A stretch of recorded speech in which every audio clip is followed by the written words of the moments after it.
example that all of us an example that all of us are familiar with these bills that are in effort to confront hate. We know that they are, a good example is the Dylan Roof case and the Mother Manual. And of course, this is why the bill that's called the Clemente Pinckney Hate Crimes Act, because it reflects back to this. So my sense of it is that there was, since we do not have a hate crime bill in South Carolina, there were other statutes that were used to prosecute Dylan Roof. And then there was a federal, and so he, was guilty of those. And then a federal hate crimes, he was prosecuted for that as well. So that's a recent example of how it was used here. But what I want to do, I think we want to start with a discussion about the hate crimes bill. What is it that we think the hate crime bill is accomplishing as we try to confront hate?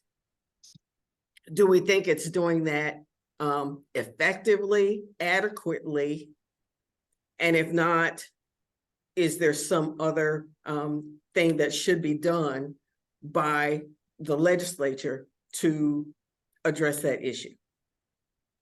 So I see we have our wonderful guests here, and I'd like to introduce each of them, if we could do that. So I guess we'll do one at a time and let each person make a brief response to the question I posed. So again, the question I posed is about the hate crime bill that we have now.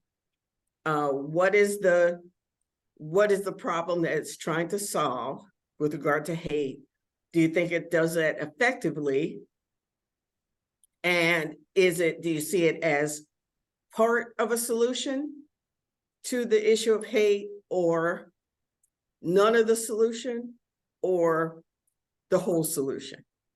So I want to start with my friend Afia, who lives in Greenville, and we're so fortunate to have you here because you have been doing this justice work for decades, and so many people don't get the opportunity to really benefit from that wisdom.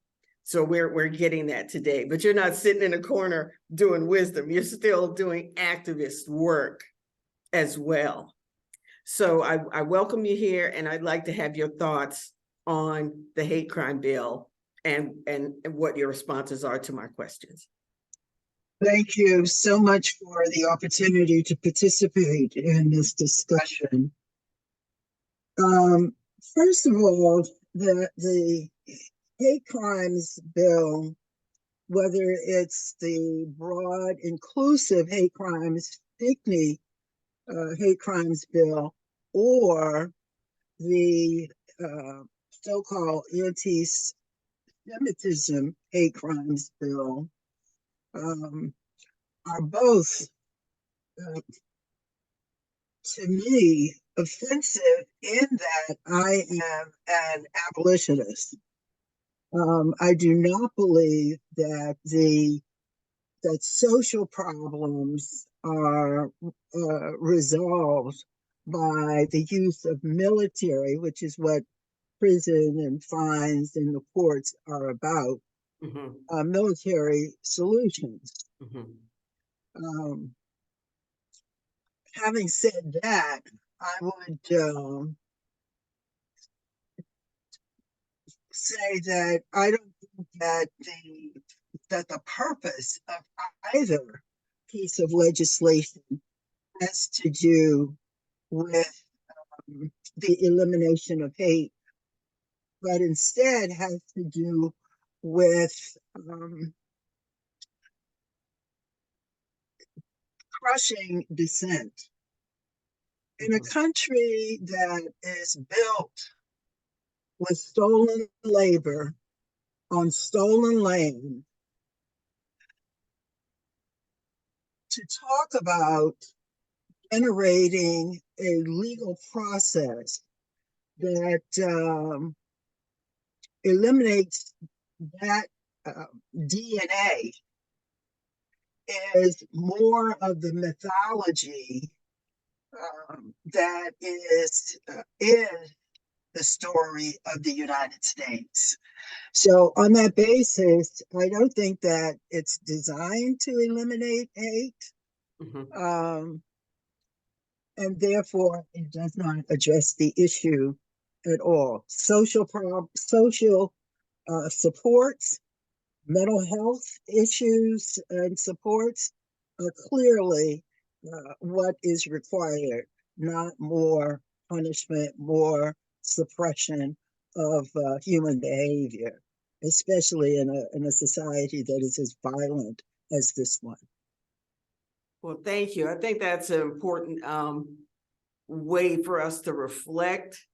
You know, we need to have the different perspectives on safety, on crime, on you know what these bills do in order to be able to reflect whether we think they're successful. Let's go to Mr. Cooper now, or Dr. Cooper. How are you, Dr. Cooper? I'm good. Thanks very much. I'm good, good. So glad to see you. And I see Brandon Fish is here as well. So we'll go to him next. My question again was, if the question is hate, and this is a policy, a legislative response to that, do you think it's effective with regard to the Hate Crime Act? Do you think it's part of the solution, none of the solution, the whole solution, and why? Hard to quantify, but I guess my starting point is that the evidence simply doesn't support carceral solutions helping with really any societal problems, whether it be poverty, crime rates, or incidents of hate and discrimination. Evidence just isn't there. The kinds of things that do help are early education, maternal health initiatives, affordable housing, and you know, by shunting resources into the courts, the police, and all the systems surrounding law enforcement, that many of which end up being redirected at Black and brown communities. It's a failure of the government to address the fundamental problem. It's in some ways can exacerbate them as well. So yeah, I think it's these aren't really solutions. They're costly societally and even just financially, and are a misapplication of resources. One might hope that that laws like this could perhaps legitimize victims' concerns about being discriminated against, hate crimes, but the evidence simply isn't there that these sorts of things help. And I would like to see the government, instead of passing hate crime bills and thus giving themselves an excuse to wash their hands of the responsibility to be real policymakers who make a difference in people's lives, instead investing in the kinds of initiatives that actually have been shown to impact people's lives and improve communities. Thank you. I appreciate that so much. And Brandon, I'm so glad you're here. I know that you have been working with a group called, I think it's Stand Against Hate. It's a kind of collaborative of organizations that have been working on this issue for a while. So what are your responses to the question I asked? What is the issue that the hate crime bill is responding to? Is it part of the solution, the whole solution, or is it no solution at all? What are your thoughts?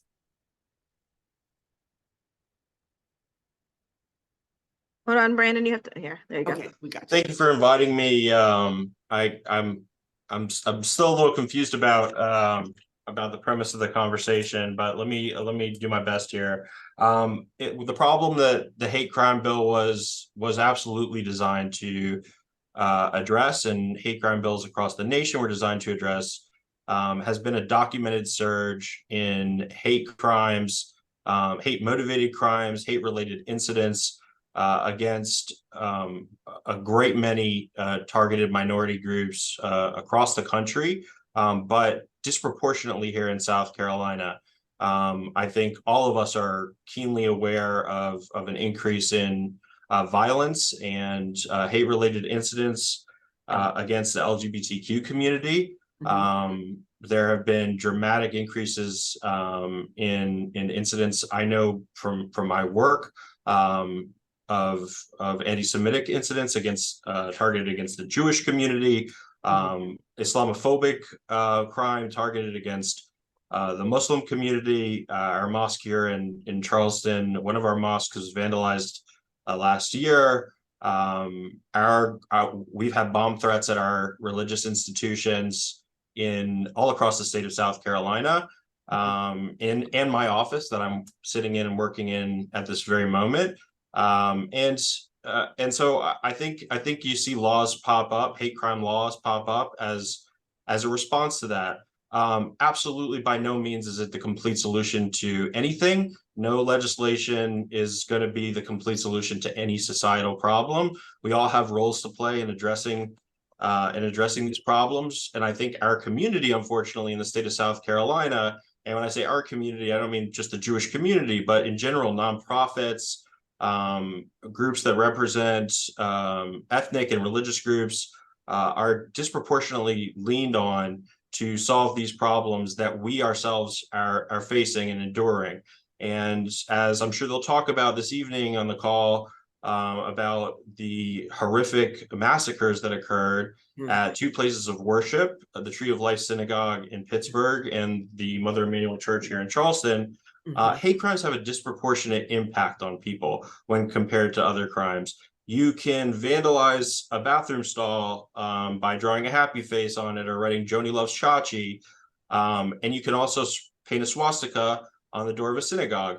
These are not the same crime because they don't have the same impact. The Jewish community becomes terrified when their synagogue is vandalized, or when a cross is burned on somebody's lawn in Conway.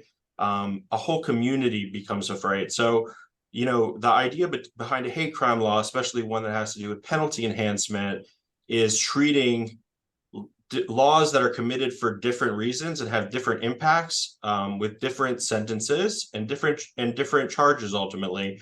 I think you have to start to think that that's part of the solution to the problem. You have to start from a place where you believe that criminal laws are effective in any way or play any role in society. If you don't believe that criminal laws play any positive role in society, you're not gonna support a hate crime law or any other criminal law for that matter. So I think you have to start from that place. So it's going to be a difficult conversation.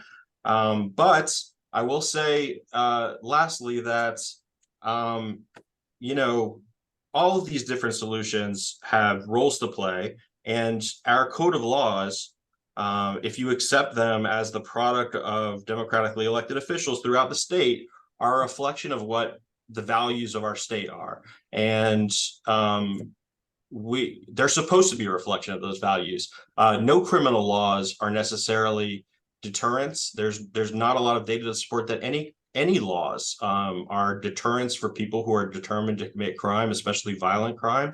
But it doesn't mean our state's elected officials shouldn't be making it clear that hate is unacceptable in South Carolina. And I think increasingly, and I certainly have the data to demonstrate this, and anecdotal information to demonstrate this, we're sending the opposite message by being one of two states that doesn't have a hate crime law. We are repeatedly sending the message to hate groups across the country that they're welcome in South Carolina, that South Carolina cares less about people who are targeted by hate. In their forums, the same neo-Nazi forums that Dylan Roof used, they advertised the fact that South Carolina is one of two states that doesn't have a hate crime law when people are thinking about what states in the country are most friendly to white nationalists. So, you know, I think I think we disagree about the role of laws and the role of criminal law, but I would hope that we all agree that hate crime in general is a problem that we need to be working towards, whether you be a legislator, a nonprofit, or whoever you are in our society. Well, thank you so much for those remarks, Brandon. I think what's exciting and important about what we're doing this evening is having this conversation and having our voters and citizens hear these different perspectives. I had one friend who talked to me about having space or saving space for thought and conversation and dialogue, and how so often that space is shrinking. Where people are saying, well, you know, we can't hear from this one and we can't hear from that one and so forth. As a matter of fact, you know, when we presented, when I was sending out releases about this event, you know, I had someone respond to me that, you know, this person is part of this group and that's a hate group and we can't listen to this person or that person. Fortunately, you know, and I brought that situation to the Atlantic Institute. They said, you know, we want to hear from everyone. We want to continue to create that space where people are presenting different perspectives and point of view. And that's one of the ways that we confront hate, by making sure that people are able to listen to each other and hear each other. So I'm glad that you're here to talk about that and to present. And there are a number of groups. Can you talk a little bit about, I don't think it's Stamp Out Hate. What's the name of the group and It's Stamp Out how's Hate. it organized? It's Stamp Out Hate, and it arises out of a number of groups that have been organizing separately for years in our state in support of a hate crime law and in response to hate incidents. You know, the whole municipal ordinance movements really came out of Charleston after a series of incidents where trans people were assaulted outside of nightclubs in downtown Charleston, and represented the city's response in collaboration with local LGBTQ organizations. But I think in 2019, 2020, after Tree of Life, you know, we really started thinking more proactively about hate crimes legislation in the Jewish community. And we found that this is a fight that people have been fighting for a really long time, but especially after Mother Emanuel. And we're, you know, I will accept the praise that we're a well-organized Jewish community. And we met up with other well-organized communities, LGBTQ organizations, the NAACP, Charleston Hispanic Association, a number of other national organizations, and also the local business community, who all wanted to work towards hate crime legislation. And we all bring something different to the table in terms of the people that we contact in our legislature, in terms of the tools that are at our disposal. And so for the past 4 years now, we have been working together to try to, and interfaith partners. You know, I can't believe I didn't. Mother Emanuel Church is in our coordinating committee, founding members. You know, churches, our local mosque. So it's been a really any group that you can imagine in terms of faith or ethnicity has labored under this Stamp Out Hate banner to try to pass a hate crimes law. And now this is the second session where we're trying to get a bill passed. The first one ended the way that this one is at right now, with the bill stuck on the Senate floor, or on the Senate calendar. But one thing that we stand firm on in the Jewish community, and I think in terms of our letter of intention when we, as a coalition, when we first formed, is that we don't support any kind of bill that leaves anybody out. There have been several moments in this process where legislators have proposed stripping protections for this group or that group, and that would somehow move the legislation forward. We reject that premise, and it can have rejected it, continue to reject it, and if that means the bill dies, then that's what has to happen. But we need to say with a loud voice, not just as the communities that are targeted by, but as a state, that you can't that you're not welcome here. If you're a neo-Nazi, white supremacist, white nationalist group that's terrorizing people, it's not part of our culture in South Carolina, or it shouldn't be. It's a part of our culture that we reject as a majority. And it's really unfortunate that we haven't gotten to the point where there's a critical mass of senators, especially in certain caucuses, to get this bill across the finish line. I'm optimistic that that's going to change this year. But I will say, as an addition to that, beyond this bill, we're committed to addressing hate as an organization, as an individual organization at the Jewish Federation, and are willing to work with anybody else that's wanting to address hate, not just in terms of legislative advocacy, but in terms of conversations. We're working with other groups on anti-discrimination trainings for workplaces and schools and religious institutions. And we're here to engage with you all and to provide support especially if you're in our area. But that's how things have been going. So Thank things have you. been going so far. Thank you so much, Brandon. I really appreciate that. Now, I know we have some questions and comments in the chat. Could you look, Christina, and see Yeah, if I will. there's I will anything? just tell you. So Farah Khan just said, as a posted as a healthcare worker, I fully agree with preventive measures being far more effective and efficient. Okay, then criminalizing legislation. Okay. Okay. And then I'm just curious. So there's only 2 states in the whole country that don't have a hate crimes bill? Us in Wyoming. Really? Okay. I didn't know that. I'm saying that because I'm actually in Georgia now, so I'm not paying so much attention to what is South Carolina. But all right, CHS, I don't know who that is, said, forgive me for leaving early to go meet my panelists in our Zoom room. Nice discussion. So Thank you. Thank you so much. Thank See you in a you. little bit. We appreciate it. Okay. Yeah, so there is a conversation that has added on and said we accept what Afia and Joshua were saying. We're with that perspective as well. So did you want to add anything further, Joshua or Afia, to the conversation? Yes, I do. I want to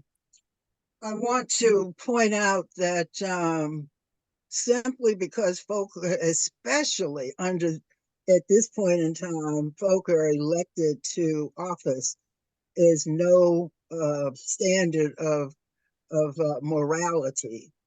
I would remind us that in this country, slavery was legal.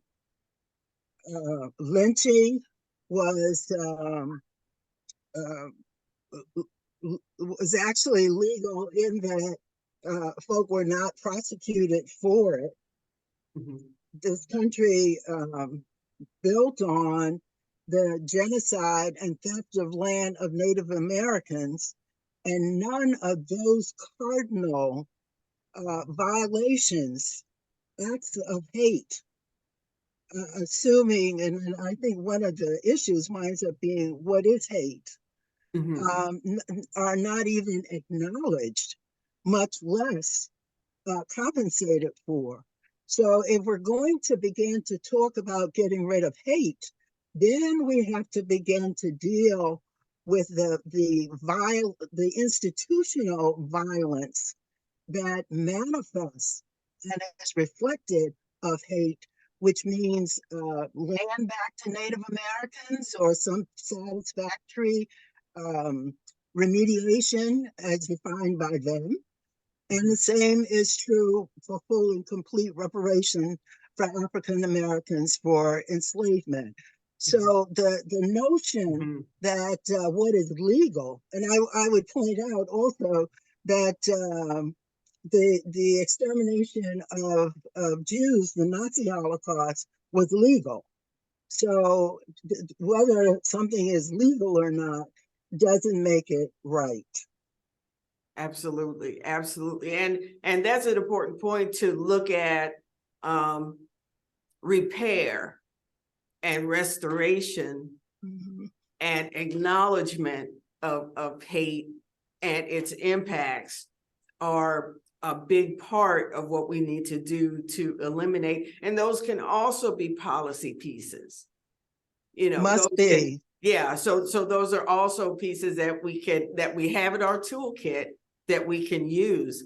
And for those who like the movies, we have a movie right now, the Killers of the Flower Moon, that talks about, you know, some of the things that happened against Native Americans early in the past century. So we have those examples. And I want to bring Joshua back in. Did you have any further comment that you wanted to share? Yeah, I just want to drill down a little bit on the contents of the so-called anti-Semitism bill, because it's using this definition due to the IHRA, Mhm. written by Kenneth Stern in the early 2000s as guidance for European data collectors to essentially count the number of anti-Semitic incidents that they're observing. He has since disavowed this, the author of the original definition and the examples attached to it, as anything that should be used in criminal law, and specifically in the context of universities. Because I'm deeply concerned that the specific inclusion of criticisms of Israel in the list of examples of anti-Semitism will be used to silence critics of the state of Israel. There's several mentions of it in the examples, and even if it's not deployed to directly silence, for example, students under Title VI discrimination law, it certainly has a chilling effect on people's ability to carry out scholarship on the topic, to simply hold open forums and discussion on the topic. You know, we have something in this country called free speech that is baked right at the top of the Constitution, and these attempts to silence people who are critical on topics that are touchy is hugely problematic and undermines real efforts to do anything about hate and discrimination. You know, there are lots of different solutions that don't involve building more prisons and empowering more police to go after students, people of color, and the other typical targets of law enforcement. And I want to put in a little something about that before we ask, and I think Brandon, you can give us a little more light on the anti-Semitic bill, but those are two separate bills for those who aren't aware. The Clementi Pinckney hate crimes bill and the anti-Semitic bill. And I'm not sure what part of the code the Clementi Pinckney bill goes in, but the anti-Semitic bill goes in the first, I don't know, first chapter, if you will, which talks about administration.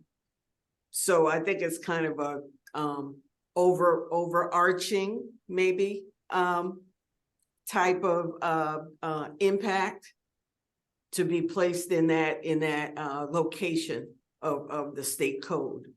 So what can you share with us about that, Brandon? Well, I'm less involved in the writing of this bill, but a couple of things that I do know about it. One, the IRA definition itself, which is the definition that's referenced in the bill on anti-Semitism, is a definition that, whether you like the definition or don't like the definition or are worried about its application, is the definition that's been adopted by 31 states, most Right. of the nations in the world that we deal with, by the mainstream Jewish communal world. So when there's a definition of anti-Semitism that's put forward, it's almost always going to be the IRA definition. Having said that, in response to the examples as it relates to Israel,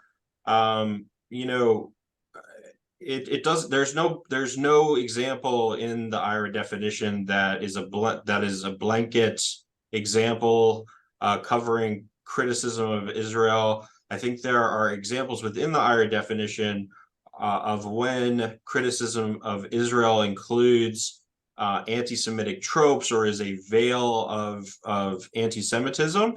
But I will point out that in the bill that's actually here in South Carolina, there is first of all, the First Amendment trumps any bill they pass in the state of South Carolina. So that would be struck down immediately if there was an application that violated First Amendment rights and it was challenged in court by the ACLU or any other civil rights organization. But right here in the law, if you read it, it says does not include criticism of Israel similar to that leveled against any country. Nothing in this section may be construed to diminish or infringe upon any rights protected under the First Amendment or conflict with federal, state, or local discrimination laws.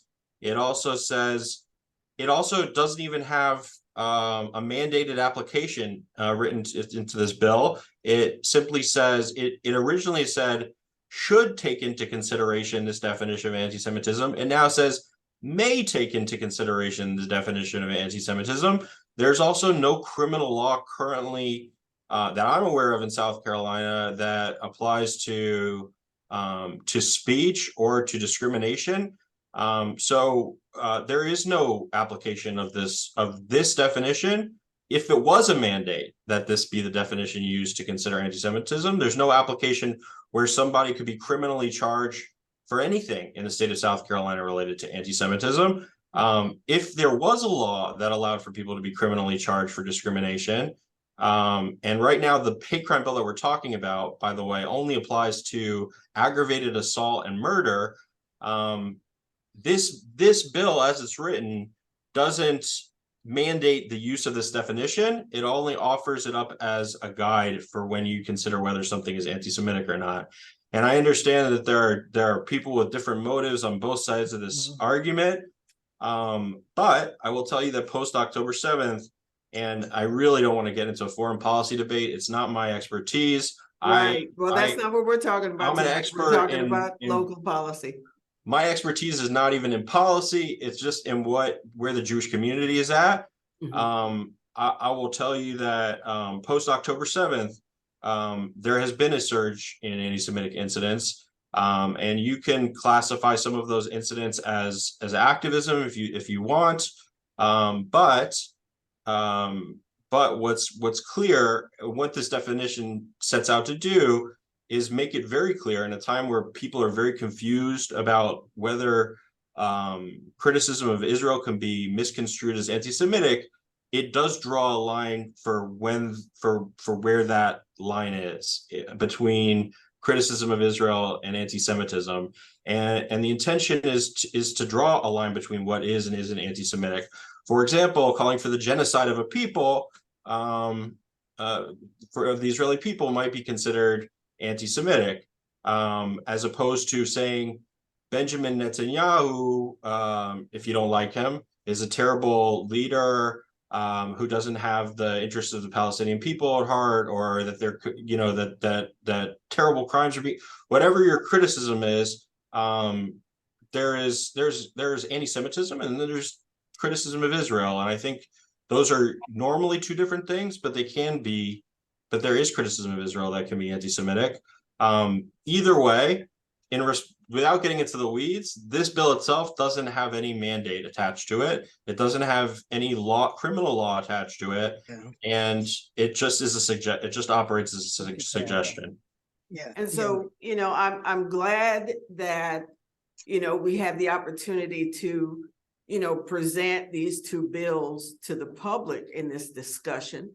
So they're aware that these two bills are here and, going down a track, so that they might understand a little bit more and maybe go and read some more about these bills or talk to people and come up with their feeling and then present that feeling to their senators who's going to make the decision. So, even the little bit of discussion that we have had show that it is indeed, there's many kind of moving pieces that people need to make sure that they understand. Catherine, I don't think impacts. that bill is, and the presentation of that bill is as innocent or as our colleague suggests, or even as you would, your description of it is. It's a very dangerous bill. The First Amendment is a very fragile right, and it's subject to all kinds of political interpretation. And to the same degree that we cannot trust legislators to protect the interests of the masses of the people, neither can we trust the courts. And if there's any doubt about that, the Hobbes decision, the denial of women's right of self-determination after 50 years, is a perfect example. I would point out that the interpretation of the law is political. And the question becomes, do we then get a law that says we protect anti-Blackness? And why is it that we have a so-called anti-Semitism bill as opposed to the pygmy bill, which covers everybody and everything? So what is it that is supposed to be so special about anti-Semitism that and I would point out the increased number of church burnings of late and vandalism as well. So it's not just just synagogues or even mosques. That we should make an exception and personalize the law in such a way. I find it greatly offensive. And not only do I find it offensive, I think that the idea that over 30 states in this country, and I believe it's 16 countries, have adopted it,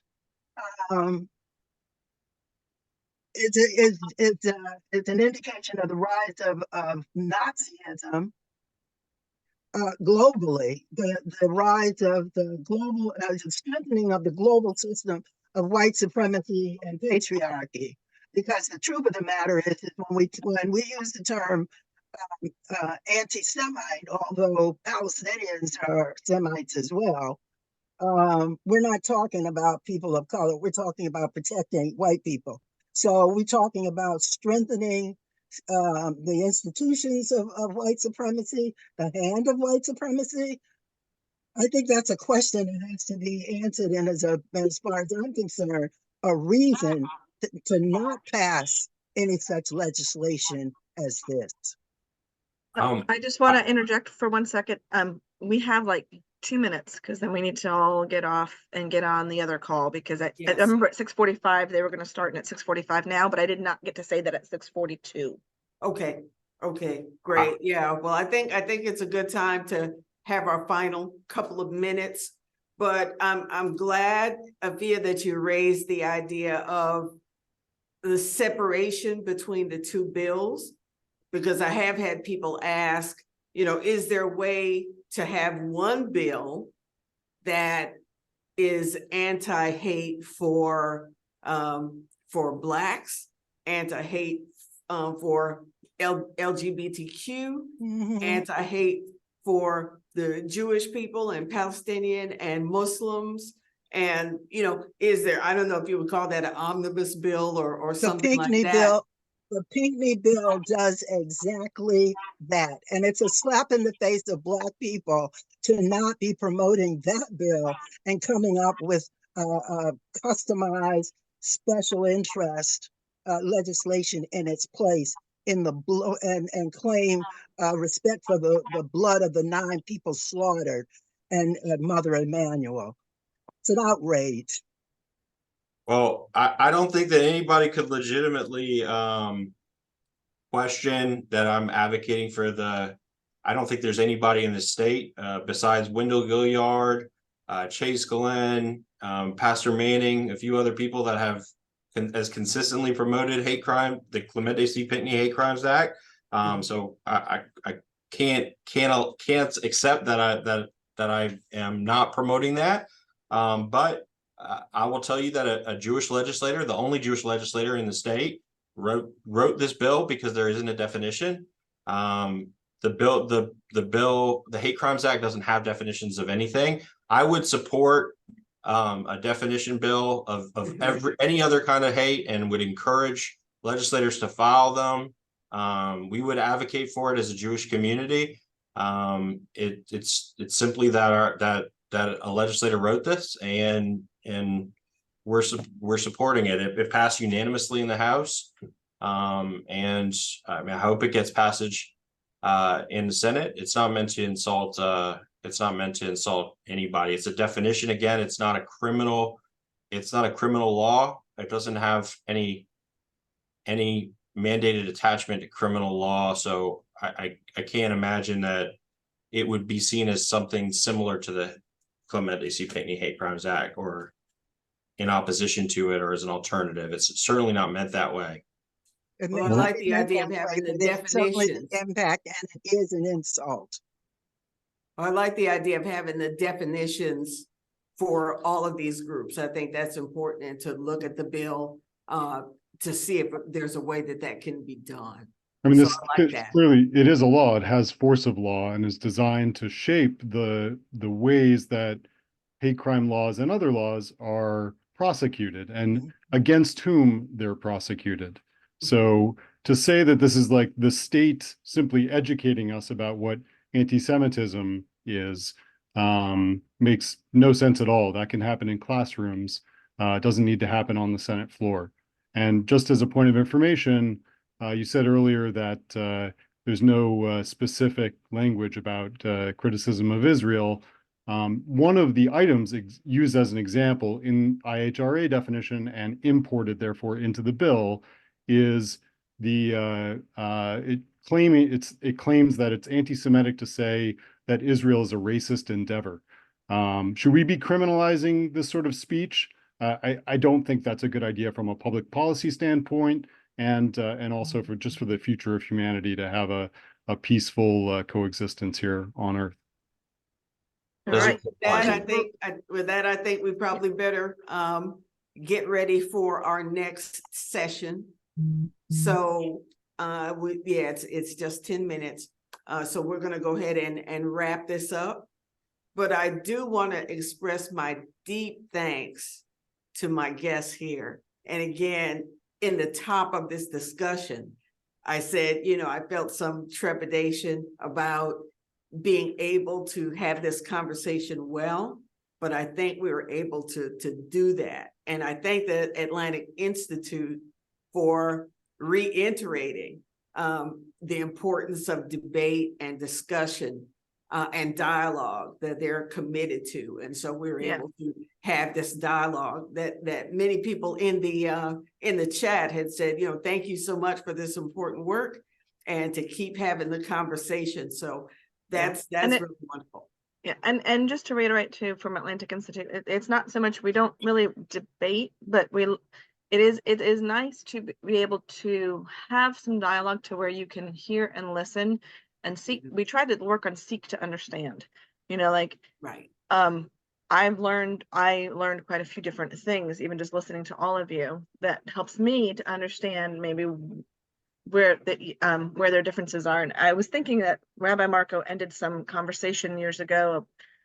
He was giving his support, I remember, to some of the Muslim brothers that were being persecuted during a time of, I mean, I've written many press releases during different events, you know, denouncing this and denouncing that, like these horrific crimes that happen in the world. And I remember he said, you know, I stand with you, because when if I do not stand with you, then when they are finished with you, then they will come for me too, you know. So Exactly. I appreciate that we can have a conversation where we can learn, like, you know what, if we don't question things, and if we don't have conversation on things, and if we don't have an understanding on things, you know, like when they're finished with this one thing, then they'll move on to this one thing, this one race, then they'll move on to this one race. And if it's not this one race, they'll move on to this one faith. And if it's this one faith, then they'll move on to this one ethnicity. And if it's not this one, you know, and it's like being able to have a conversation where we can kind of listen to understand a little bit, you know, helps to end some of that cycle of hate. And I remember even as a kid thinking, this is crazy that we actually have to have a law on hate. Like, don't we just know not to do no harm?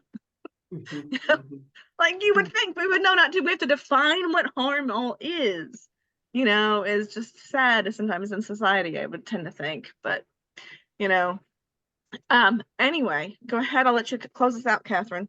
Okay, well, I'm going to, you know, again, I thank the Atlantic Institute for putting this series on where we get to produce these programs. Thank you very much. I'm thanking my guest, Efia Nwanza. Thank you so much. And again, for your wisdom, not just tonight, but over the decades, and the work that you continue to do, not just in Greenville, not just in South Carolina, but regionally and nationally and internationally. So those who don't know, you know, please look her up and you'll be able to see some of her work. Thank you, Joshua Cooper, Dr. Cooper, for the work and for standing up as you do and making sure that we're all aware, even though your education and career is math. And I kind of joke with him, boy, you know, that's not my bag, but you're doing the good work. So I thank you very much. And Brandon Fish, everything that you're doing and bringing to the table, and the collaboration that you have in Charleston and statewide, you know, we deeply respect that. And we're so glad you made time on your schedule to be part of this show. I also want to thank the folks who contributed to help us make sure that we could do this show and do the research. One is Dr. I'm thinking of her name, and I'm going to have to put it in the chat. I probably better just put them in the chat after, so we won't get in any trouble. But we did have people who supported this project, and we thank you so much. So from now, I think we will have a recording, and it will be on my page, my YouTube channel, Catherine Fleming Bruce for the US, as well as the Atlantic Institute channel. So I'm definitely going to share that out, and I'll ask you to find it and do it as well. And I guess by the time the show is over, I will be out of Facebook jail. Yeah, we have I promoted 6 minutes that I was left. doing this, and I found myself in Facebook jail. So We have 6 minutes left. So good evening, everybody. I hope you all signed up Thank Yes, you. for signed the up and event we'll- in 6 minutes. All Yes. right. We'll see signed you all up, and there. we'll see you in the next session. Thank you All right. very much. Thank you. All right. Bye-bye.